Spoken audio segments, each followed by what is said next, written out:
जिस राम ने संपूर्ण अयोध्या का राजा बनने के लिए भरत के द्वारा बार बार प्रार्थना करने के बाद भी नकार दिया, अस्वीकार दिया, उस राम पर यह आरोप लगाया जाता है कि पत्नी के कहने पर वो एक सुनहले मृग के पीछे दौड़ गए थे। लोग कथाओं का सीधा अर्थ ले लेते हैं। सोने का मृग सीता ने देखी,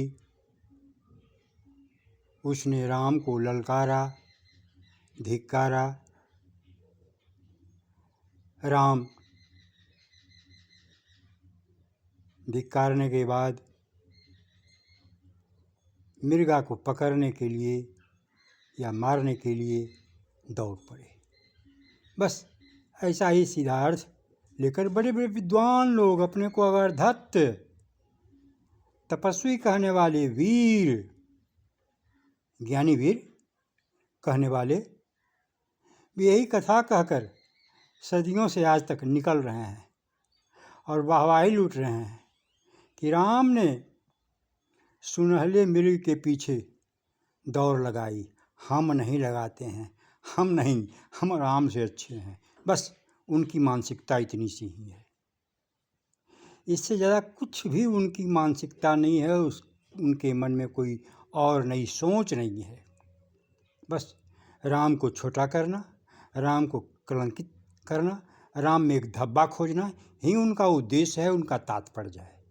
यानी राम से मैं अच्छा कि मैं नहीं दौड़ता, मैं हिरण के पीछे नहीं दौड़ता, मैं सोने के मृगा के पीछे नहीं दौड़ता। वे दौड़ गए थे, वे छोटे, मैं बड़ा।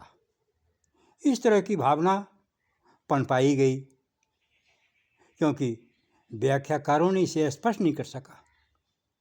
अरे सबसे बड़ी चीज़, चिंतन का विषय यह है कि मनुष्य के पास अपरंपार लोभ होता है, चाहे वह राजा हो या प्रजा, विद्वान हो या मूर्ख, ज्ञानी हो या अज्ञानी, सबके पास निज स्वार्थ होता है और निज स्वार्थ के चलते वह कुछ भी करने को उद्यत हो जाता है।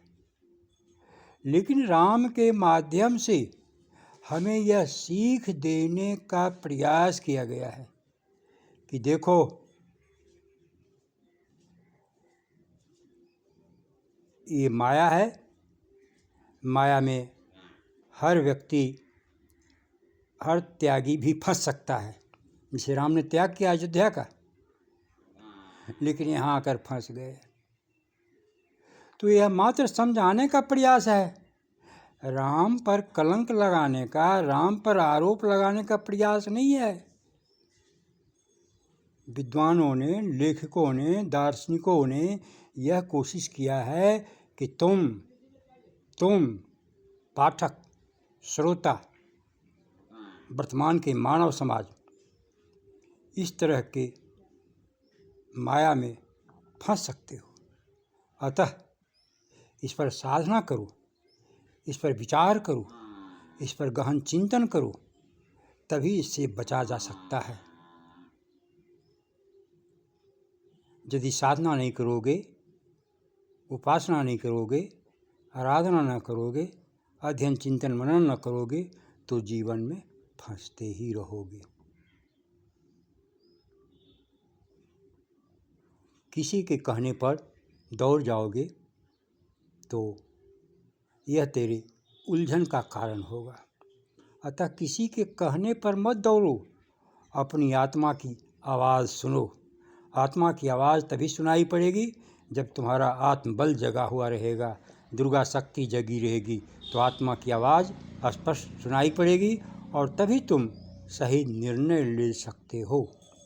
यह एक समझाने का प्रयास है, मानव होकर क्या नहीं कर सकता है। लेकिन अब तुम इस कहानी को पढ़े, इस कहानी को सुना और लगे अब रामपरा छिप लगाने के लिए। ये तेरी बहादुरी नहीं है, ये तेरी दुर्गति का कारण बन सकता है। अतः राम को आक्षेप में मत लो, अपने आप को समझने और पढ़ने की कोशिश करो। ये तो एक ईमानदार दार्शनिक का चिंतन है कि जो बतला रहा है कि तुम राम सरीखे भी बन जाओगे तो माया से नहीं बच पाओगे। माया से बचने के लिए अपने मन पर कंट्रोल करना पड़ेगा। दूसरे का मन का सुनना कोई ज़रूरी नहीं है। दूसरे के मन को सुनोगे तो तुम फंस सकते हो, तुम बर्बाद हो सकते हो। अतः जिसका आत्मबल जग जाता है वह अपना सुनता है और अपनी समझ के अनुसार जीवन में निर्णय लेता है, सफल होता है। मात्र इतना ही हमारे दार्शनिकों को इस कथा के माध्यम से बतलाना उद्देश्य था। ओम।